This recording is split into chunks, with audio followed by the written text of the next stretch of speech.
మల్లారెడ్డి గారు సార్ మీ phone unmute చేయండి sir. Mallareddy గారు నా మాట వినబడుతుందా అండి? ఆముదాల మల్లారెడ్డి గారు, సిపిఎం నాయకులైనటువంటి ఆముదాల మల్లారెడ్డి గారు.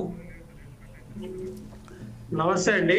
ఆముదాల మల్లారెడ్డి గారు, ప్రస్తుతం ఏదైతే మన మిత్రులు చెప్తున్నారో, ఏదైతే జనాలకు దూరంగా ఉన్న ప్రాంతాలను ఎంచుకొని అక్కడ ఈ పరిశ్రమలు ఏర్పాటు చేస్తే తక్కువ నష్టంగా ఉన్న ప్రాంతాలను ఎంచుకొని అలాంటి చేయాలి అంటే మన రాష్ట్రంలో కానీ, కేవలం మన రాష్ట్రమే కాకుండా ఒక రాజస్థాన్ అయినటువంటి ఎడారీష్ పెట్టి వేరే ఏ ప్రాంతాలకైనా వెళ్ళినా కూడా కేవలం 3 నుంచి 5 కిలోమీటర్ దూరంలో మనకు ఇక విలేజ్ అవుపడుతుంది, అక్కడ గ్రామస్తులు ఉంటారు, అనేక విషయాలలో ఉంటారు. ఆ సమయంలో ఇలాంటి పరిశ్రమలు మనకు ఎంతవరకు ఉపయోగపడతారని మీరు భావిస్తున్నారు సార్? ఇలాంటి కంపెనీలు జనవాసాలు లేనటువంటి ప్రాంతంలో పెట్టాల్సినటువంటిది. హలో సార్, వినపడతాను, చెప్పండి సార్. జనవాసాలు లేనటువంటి ప్రాంతములలో పెట్టాలి, కానీ ప్రజల మధ్యనే తీసుకొచ్చి ఒక ప్రమాదకరమైనటువంటి ఫ్యాక్టరీని పెట్టడం అనేటువంటిది, ప్రభుత్వం పర్మిషన్లు ఇవ్వటం అనేటువంటిది కూడా ఇది సరైనది కాదు. రైతులకు చాలా నష్టము, అట్లాగే ప్రజలకు తీవ్రమైనటువంటి నష్టంగా ఇది ఉంటుంది అనేటువంటిది. ఇలాంటి ఒక ప్రమాదమైనటువంటి కంపెనీలు ఇట్లా జనవాసాలకు తీసుకురావడానికి ప్రభుత్వాలు ఏం చేస్తున్నట్టు? రైతులు ఆ మాత్రం తిరగబడ్డారంటే రైతుల పోరాటం అనేటువంటిది అది తప్పు పట్టాల్సి లేదు, అది ఆత్మరక్షణ పోరాటం. అది బతుకుదెరువు సమస్యకు సంబంధించినటువంటిది, రేపు భవిష్యత్తు తరాలకు సంబంధించినటువంటి అంశం. ఎందుకంటే సిద్దిపేట జిల్లాలో కూడా బెజ్జంకి మండలంలో ఇలాంటి పోరాటమే నడుస్తున్నది. ఇథనాల్ కంపెనీ అక్కడ కూడా ఏర్పాటు చేశారు. చుట్టూ గ్రామాలు ఉంటాయి, గ్రామాల మధ్యన ఇదొకటి కంపెనీ ఏర్పాటు కన్స్ట్రక్షన్ జరుగుతున్నటువంటిది ఉంది. వాళ్ళు కోర్టుకు వెళ్ళారు, స్టే తెచ్చారు, స్టే తెచ్చినాక కూడా ఆ పనులు జరుపుతున్నటువంటి పరిస్థితి ఉంది. ఇట్లా అందుకనే మేము అనేది ఏంటంటే, ప్రజలకు నష్టం చేసేటువంటి పనులు ప్రభుత్వాలు కానీ చెయ్యకూడదు, అధికారులు కూడా చెయ్యకూడదు అని చెప్పేసి విజ్ఞప్తి చేస్తున్నాం. అయితే కేసులు 12 మంది పెట్టారు, ఇంకా సంఖ్య పెరుగుతుందని చెప్పేసి ఇప్పుడు మీడియాలో కథనాలు వస్తున్నటువంటిది ఉంది. రైతులను అట్లాంటి కేసులు పెడితే సమస్య పరిష్కారం అవుతుందా? అది సరైనది కాదు. రైతులను కూర్చుండబెట్టి మాట్లాడాల్సినటువంటి అవసరం ఉంది.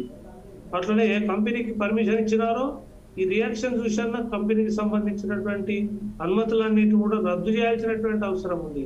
రద్దుకు చేయకపోగా రైతుల మీద నిర్బంధాన్ని ప్రయోగిస్తామనేటువంటిది సరైనది కాదు అనేది మేము తెలియజేస్తున్నాం.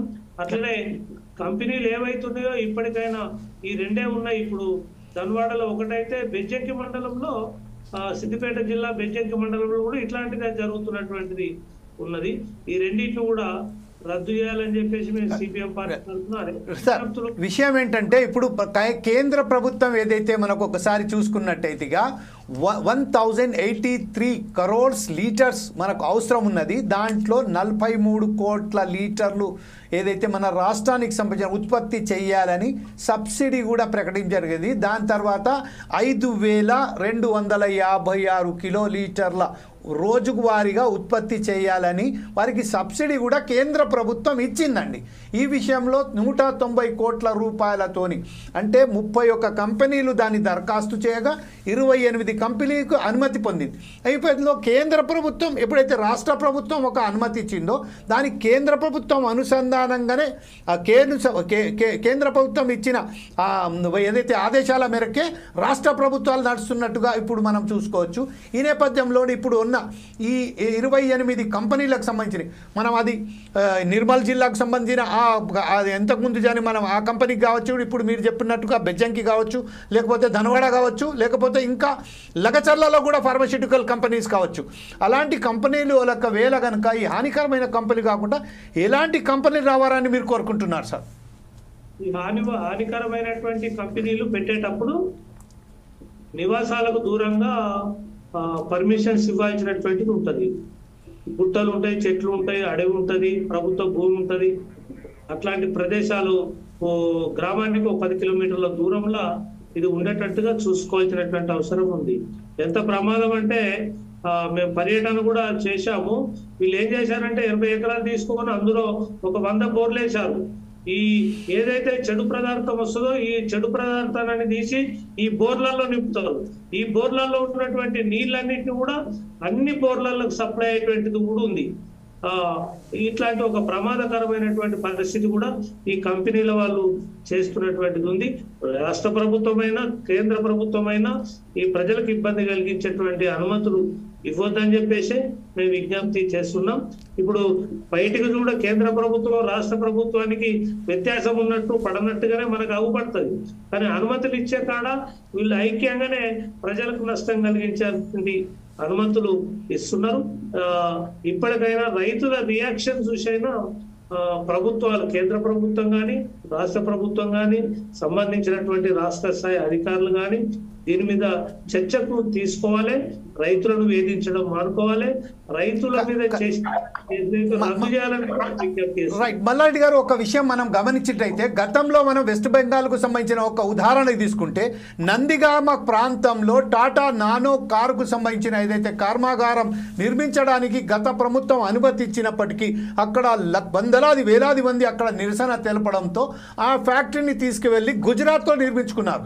ఈరోజు టాటా నానోకు సంబంధించిన పెద్ద ఎత్తున ఉత్పత్తి అక్కడ జరుగుతుంది. అలాంటి అదే సందర్భంలో మనం కూడా మన రాష్ట్రానికి ఇప్పుడిప్పుడే మనం కోలుకుంటున్నాం. తెలంగాణ రాష్ట్రం ఏర్పడ్డ తర్వాత ఈరోజు కొన్ని కర్మాగారాలు, కొన్ని ఇన్వెస్టర్స్, కొన్ని ఇండస్ట్రియలిస్టు ప్రపంచవ్యాప్తంగా కొందరు ఇక్కడ మనకు మన రాష్ట్రంలో పెట్టుబడి పెట్టడానికి వస్తున్నారు. ఈ నేపథ్యంలోనే ఇప్పుడు ఈ ప్రస్తుతం అయితే ఈ వాతావరణంలో ఎప్పుడైతే మనం చూస్తున్నామో నిరసనలు, ఆందోళనలు జరుగుతున్నాయో ఈ నేపథ్యంలో ఎవరైతే ఇన్వెస్టర్స్ ఉన్నారో బయటి ప్రపంచానికి సంబంధించిన ఎవరైతే ఉన్నారో వాళ్ళు కూడా కొంచెం వెనకడుగేస్తారు అనే ఒక భావన ఉన్నది. ఈ విషయంపై మీరేమంటారండి? బెంగాల్లో జరిగినటువంటిది అది ప్రమాదకరమైన కంపెనీ కాదు. అయినా విజ్ఞప్తిని పరిగణలోకి తీసుకొని అక్కడి ప్రభుత్వం ఉపసంహరించుకున్నటువంటి పరిస్థితి కూడా మనం చూసాం. ప్రజల పోరాటాన్ని పరిగణలోకి తీసుకున్నటువంటి అప్పుడు ఉన్నటువంటి పార్టీ ప్రభుత్వం అవి తిరిగి వెనకకు పంపించినటువంటిది కూడా మనం చూసినటువంటిది ఉన్నది. ఏదైనా ప్రజలకు సంబంధించినటువంటి రిప్రజెంటేషన్స్ వచ్చినప్పుడు ఏ ప్రభుత్వమైనా ఏ పార్టీ అయినా దాన్ని పరిగణలోకి తీసుకోవాల్సినటువంటి అవసరమే ఉంటదనేటువంటిది. రైట్. ఇదే విషయంపై మా స్పెషల్ కరెస్పాండెంట్